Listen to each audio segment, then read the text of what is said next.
Good morning, students. Today we are going to start a new chapter in your SST history. Okay, so the chapter name is Socialism in Europe and the Russian Revolution. Okay, so in this chapter we are going to study about the Russian Revolution and how socialism spread in Europe. तो as of social changes की जब बात करते हैं तो हमने previous chapter में पढ़ा था कि कैसे फ्रीडम और इक्वालिटी को लेके यूरोप में पावरफुल आइडियाज जो थे वो उत्पन्न हुए लोगों के मन में।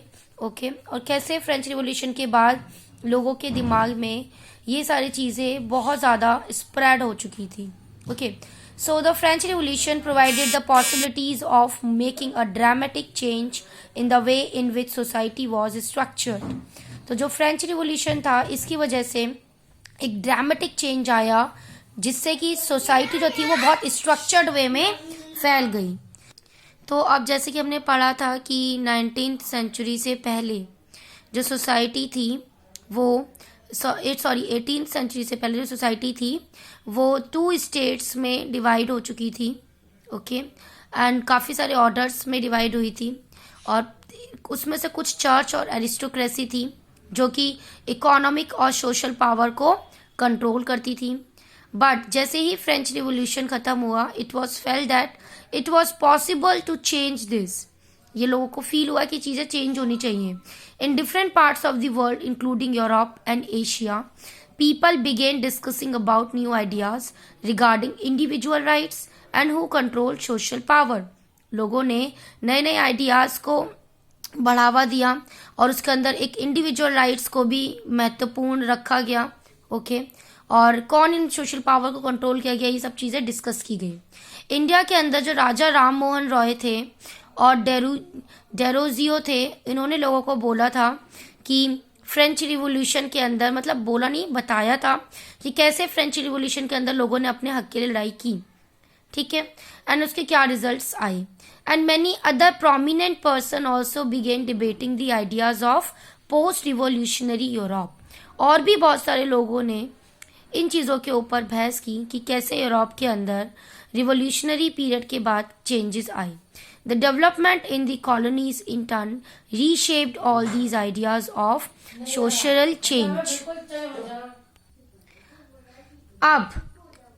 अब यूरोप में एक कंप्लीट ट्रांसफॉर्मेशन ऑफ सोसाइटी जब आ रहा था तो वहाँ पे देखने को मिला कि सभी लोगों को ये चीज़ पसंद नहीं आ रही थी। कुछ थे जो कि इन चीज़ों को अपोज करना चाह रहे थे, they were not happy with this. तो जो रिस्पॉन्सेस था काफ़ी सारे लोगों में जिन्होंने इसे एक्सेप्ट किया और उन्होंने बोला कि ये चेंज इज़ नेसेसरी।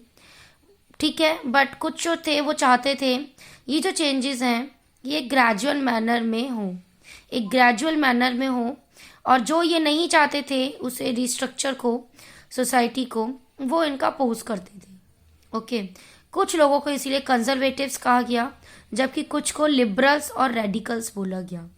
अब इनका मतलब क्या था, हम इन्हें कैसे लिंक कर सकते हैं, तो ये सब चीज़ें हमारे दिमाग में आनी चाहिए कि इन टर्म्स का मतलब सेम तो नहीं है, तो इनका क्या मतलब है।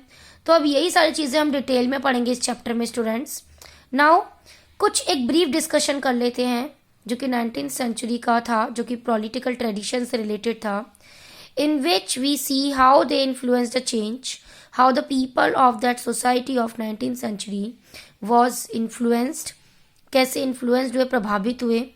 तो हम फिर ये सब चीज़ें देख के कॉन्सेंट्रेट कर पाएंगे कि एक हिस्टोरिकल इवेंट था जिसके अंदर एक अटेम्प्ट लिया गया था एक रेडिकल ट्रांसफॉर्मेशन ऑफ सोसाइटी के लिए through the Russian revolution, socialism. ठीक है, तो इस दौरान जो सोशलिज्म था वो बहुत ज़्यादा सिग्निफिकेंट और पावरफुल आइडिया था जिसने 20th सेंचुरी को एक बहुत अच्छी शेप दी। Okay, now we'll discuss about the liberals, radicals and conservatives in my next video. So thank you class.